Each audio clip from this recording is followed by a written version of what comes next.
At sadyang may kriminal na intensyon. Mens reos. Both the actus reus, mga kababayan sa Latin, at the mens reus, the criminal intent ni Sara Duterte, inamin ng abogado.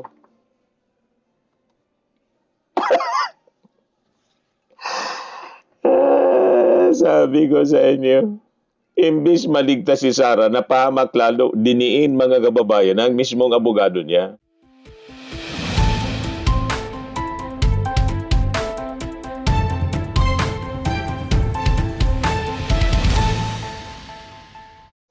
Hello po mga kababayan, si Dante Maravillas. Kumusta niya Mr. Maravillas yung depensa ni Sara? Yung defense ni Sara, yung defense team niya, sila man lang mga kababayan yung magpapa-convict kay Sara Duterte. Sa pagnanais mga kababayan ng mga abogado ni Sara, nabigyan ng katwiran yung kanyang mga pananalita, yung kanyang pagbabanta. Sila mismo yung nagpako sa kanya sa krus. Yan ang lumabas mga kababayan. Backfire lahat. Diyanan niya, Mr. Maravillas, ang dapat gawin ni Sara sa kanyang mga abogado. Hampasin niya ng laptop. Gawin niya talaga, Mr. Maravillas, kantsaw ka ng kantsaw. O di ba? Nabalita si Sara na nambato ng laptop. Hampasin niya, buong team. Yun ang dapat kasi pinahamak nila si Sara Duterte. Imbis na maligtas, na diin lalo. Inamin nila, mga kababayan, yung mga elemento ng krimen na tuluyang nagapatunay na siya talaga ay mapanganib. At saka siyempre, hindi karapat-dapat sa posisyon. Inamin yung tinatawag na actus reus at mens rea sa Latin. Ano yan, Mr. Maravillas, na oro actus mo? Ang alam namin, cactus.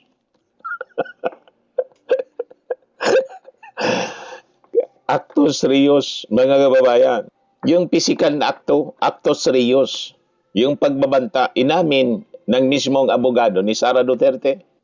Si Atty. Mark Bintulan, inamin niya yung pagbabanta ni Sara Duterte. Yung binitawan niyang mga pananalita laban sa ating Pangulong Bongbong, kay Lisa Marcos at saka kay Martin Romualdez.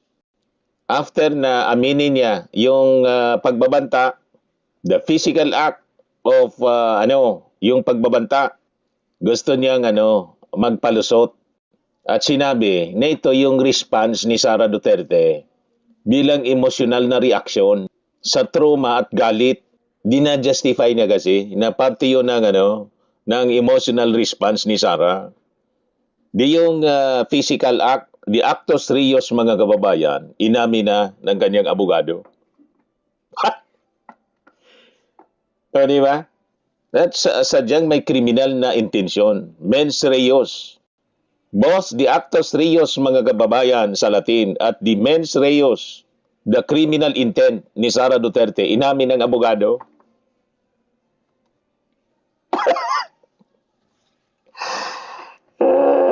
Sabi ko sa inyo, imbis maligtas si Sara, napahamak lalo, diniin mga kababayan ang mismong abogado niya.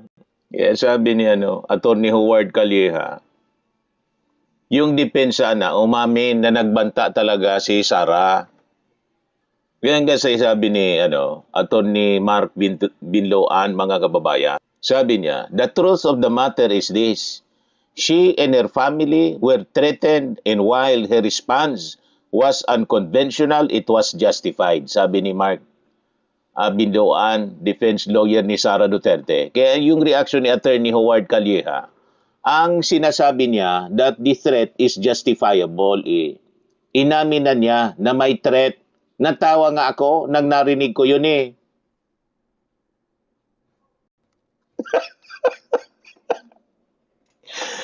Nakita na ninyo mga kababayan. Sabi dito sa balita ng Pilipinas Today, mismong ang abogado ni Vice President Sara Duterte ang umamin na totoong pinagbantaan niya ang buhay ni President Ferdinand Marcos Jr. matapos itong i-justify ni Atty. Mark Binloan.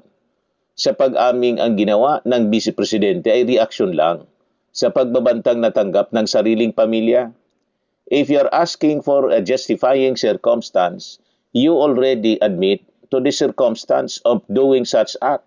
Inamin na niya na mayroong act of threat. Whether it's justifiable or not, it's up to the senator judges to decide on that, sabi po ni Attorney Howard Calleja, taga dito sa aming abogado, law professor at seasoned litigator sa interview ng DCWB. Para mong sinabi, mayroon kang pinatay pero pinatay mo dahil ganito o ganyan. So, na-establish mo na nga mayroon kang pinatay. In this case, na-establish na mayroon ng threat. Natawa nga ako nang narinig ko yun eh. Kasi it's not only established by the witness, it was even re-established or re-increase pa ng depensa mismo by saying it is justified. As I said, justifying circumstance already admits to the act, sabi ni Atty. Howard Calleja, mga kababayan. Mismo ang abogado ni Sara, pinako si Sara sa krus. Pinahamak, idiniin. Kaya malamang ampasin ito ng laptop. Puro pahamak. Kasi nga, sabi ko sa inyo mga kababayan, ang hirap na i-defend si Sara Duterte kasi yung ginawa niya, aktual, totoo, recorded, at na-witness nating lahat. Kaya mga kababayan, kahit gaano kagaling halimbawa ng abogado ni Sara, mahirapan po na ma-acquit si Sara Duterte kasi nga guilty. Recorded. At pag binago nila mga kababayan yung kanilang akwento, hindi man po paniniwalaan ng mga mamamayang Pilipino kasi nakita nating lahat. Tama po. Ngayon, sinubukan din ng defense ni Sara na palusutin ang Vice Presidente sa pagsasabing walang ebidensya niya na nagbayad siya ng totoong mamamatay tao or assassin. Ngunit mga kababayan, sa batas ng grave threat, ang pagbabanta mismo na papatayin yung tao ay isang pananakot na grave threat mismo. O di ba? Hindi kailangang matuloy ang pagpatay para maging guilty yung nagbanta. Tama? Kaya sabi ni Atty. Mark Binloan, there is no proof anya of any contracting of an assassin. She did not commit an impeachable offense. Sagot po ni House Prosecutor Representative Terry Ridon, hindi contract to kill yung pinag-usapan dito. Pinag-usapan dito yung pagbabanta ng Pangulong Pangulo. O, di ba? Basag. Tama. Sabi nga natin, baka humingi pa si Atty. Binloan ng kontrata, yung may notaryo. Mayroon na niya Mr. Maravillas na gustong magpapatay tapos pumirma ng kontrata, may notaryo pa ng abogado. Baka sila, gano'n ang paniwala nila, may notaryo ni Panelo para masabing totoo yung pangungontrata ng assassin.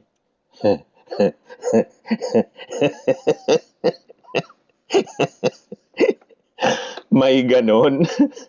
Mga kababayan, wala man na niya ganyan Mr. Maravillas na yung killer pumirma ng kontrata. Magbibigay talaga ng ebidensya, may kontrata para patunayan na siya yung assassin. Diba? Puro sablay mga kababayan yung defense. Ngayon, dahil tinawag mga kababayan ng defense, ang kanyang maras na pahayag bilang unconventional o kakaibang paraan lang na daw ng pamamahayag, sabi ni Atty. Binloan. Sa opisyal nilang kinumpirma na naganap nga yung actus reus na sinasabi natin o yung akto ng paggawa ng krimen. Guilty talaga niya, Mr. Maravillas. Guilty. Inamin yung physical act na paggawa ng krimen, inamin na ng kanyang abogado. Ano pa? Silyado na. Silyado na yung ebidensya, mga kababayan, kasi inamin na mismo ng kanyang abogado. Nagets na ninyo kung bakit mako-convict si Sara Duterte, mga kababayan. Pag hindi na-convict si Sara, kinonvict ng mga senator judges, tayo ang magko-convict, mga kababayan, sa mga senador na to. Kasi inamin na nga yung krimen ni Sara, inamin sa pamamagitan ng kanyang abogado, pagkatapos inakwit nila.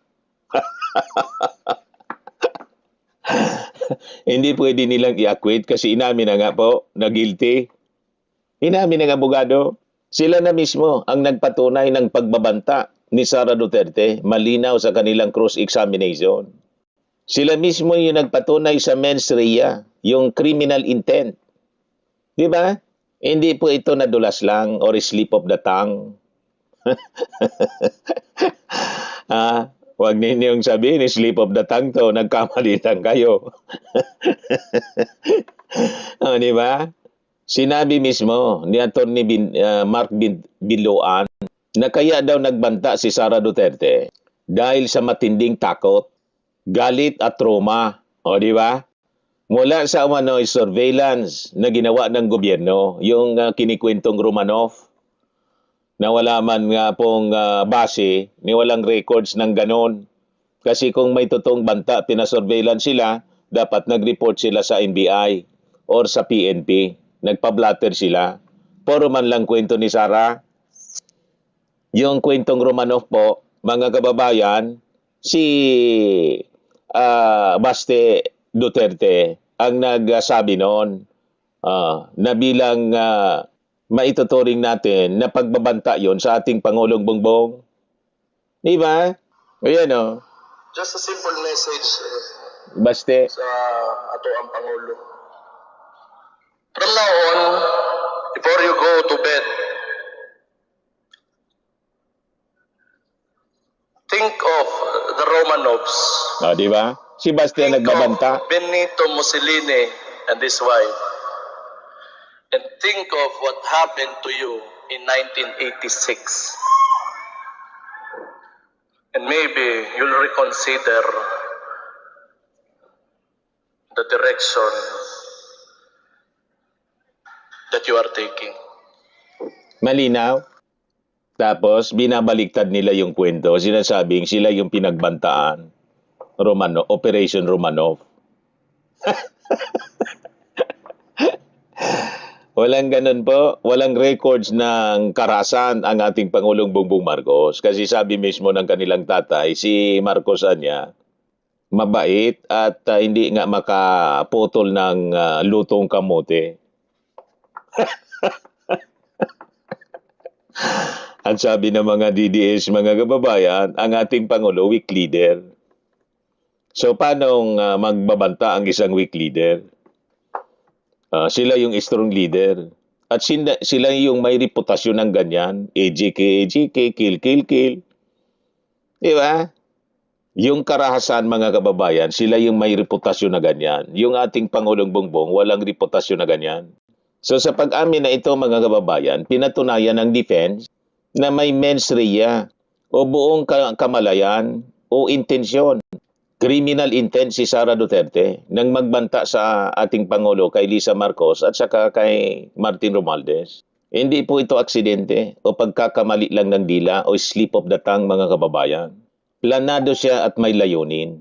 Ipinagtanggol, mga kababayan, ng kampo ni Sara na ang kanyang banta ay isang line in the sand o isang babala lang para daw tigilan siya ng kanyang mga kalaban.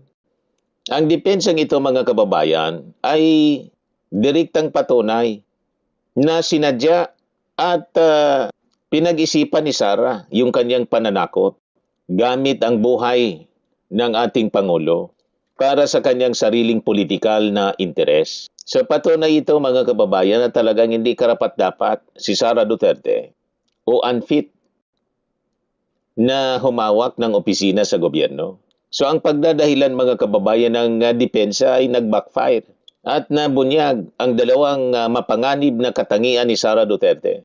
bilang isang leader. Nilalagay niya yung kanyang sarili sa taas ng batas, immunity complex. Ipinagtatanggol ni Atty. Binluan itong si Sara Duterte sa pagsasabing nagsalita siya roon hindi bilang isang vice presidente daw, kundi bilang isang asawa, ina at anak, at saka kapatid na nagtatanggol sa pamilya. Mababaw, mga kababayan, na dahilan. Pag ganun pala, pwede ka nang magbanta. Kasi nagtatanggol ka sa iyong anak, kapatid, o asawa. So, pwede mo nang gawing bantaan na ipapatay ang sino man. So, nilalagay mo sa sarili mong kamay yung batas. Di ba? Mali ang ganon.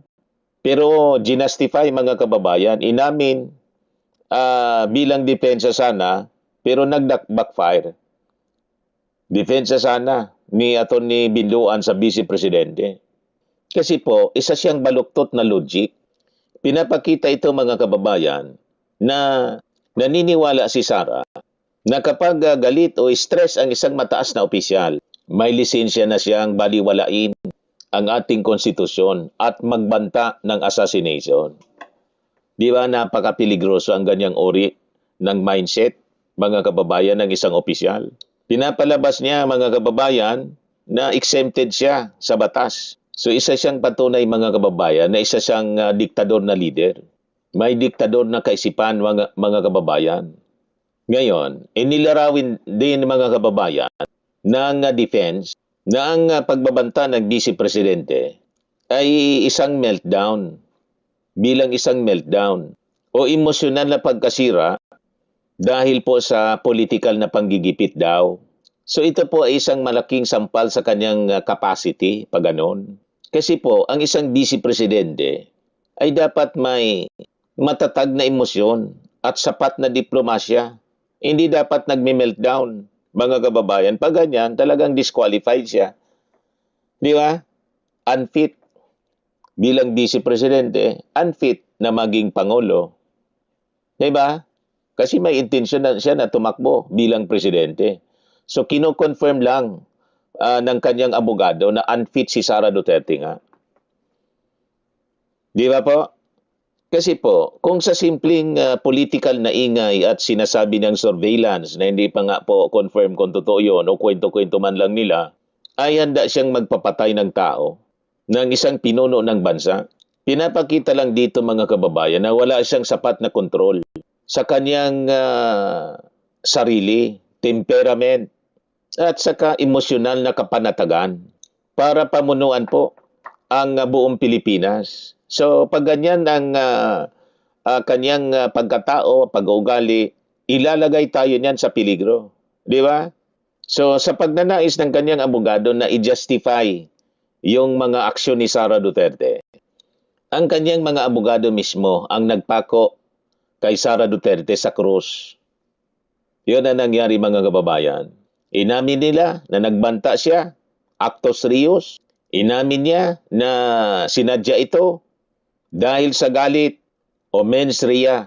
At pinatunayan din ng kanyang abogado na kapag nagigipit si Sara, ang kanyang instinct ay gumawa ng karahasan sa halip na batas, mga kababayan. Di ba malinaw? So ang depensa ni Sara, mga kababayan, ay hindi pagpapasubali sa impeachment. Ito po ay isang formal na pag-amin ng kanyang mga kasalanan. So kahit anong sigaw ng unconventional statement ng kanyang abogado, hindi kaya pong burahin ng kanyang mga propaganda. Ang opisyal na pag-amin ng sarili niyang abogado, si Atty. Mark Binluan, na nagpatunay sa kanyang krimen at tuluyang nagbaon sa kanyang natitirang credibility bilang isang pinuno. Tama po, mga kababayan, ang ating mga analysis. Sakto anya, Mr. Maravillas. Malinaw pa niya sa sikat ng araw. Naintindihan namin. Very good. Ayos? Sa mga naghanap ng malinis and spacious fitness gym, pumunta lang po kayo sa aming Colossal Fitness Gym. We also offer Grab Car Rental with our brand new 2023 model ng Toyota Innova. We also accept booking for those who are planning to travel via PAL, Cebu Pacific, and other airline companies, local and international, and bills payment for Meralco Bills, PLDT, Aleco Bills, etc. Ang Colossal Fitness Gym is located at 3rd floor Security Bank Building, Landco Business Park, Legazpi City, Albay. For inquiries, look for Chilon Maravillas. Contact number 0966-802-0949. Yan yung aming Innova. Lagi na pong matao sa amin. Pati mga foreigners po, tingnan ninyo. Mga British tourists sila. Ang lalaki ng katawan na, mga kababayan, nag-gym sa amin. Ito naman po, Indian National. Ito mga mga European sila. Ito naman yung bago naming product na binibenta online, iGlow Zero. Whitening po siya galing sa South Korea. Tingnan ninyo yung epekto sa aking anak na architect entrepreneur, Riz Maravillas. Riz Maravillas on FB. Ito naman po, Fairmax Firming and Lifting Cream, pinapahid sa mga pulses in other affected area. Mainam po sa mga pains at paninigas ng inyong mga kasukasuan. Ito po, Automax Radiant Serum. Sa mukha naman yung application. Anti-aging po siya. You will look 10 years younger than your age. Ito naman po yung bagong product naming binibenta online. I am worldwide pure organic, amazing pure organic barley powdered drink mix from Australia. Mainam po ito sa mga cancer patients. Tulad nito po na isang ovarian cancer survivor, si Yulitan. Sabi niya, barley did not just save my life, it gave me a new life. In 2019, Yuli faced the fight of her life. Through surgery and harsh chemotherapy, I am worldwide amazing pure organic barley became her source of strength. It boosted her immune system when she needed it most and gave her the energy to keep going. 100% organic siya po, immune system booster, trusted by survivors. For your inquiries and orders, dumiretso na lang kayo sa aking anak na architect entrepreneur, Riz Maravillas. Sa mga mahilig naman po, sa mga imported bags and wallets, dumiretso na lang kayo kay Ma'am Eileen Rosales, Eileen Closet, nakabase siya po sa Amerika. Yan yung kanyang live selling every Sunday. Mga kababayan, 7 o'clock in the evening, Philippine time.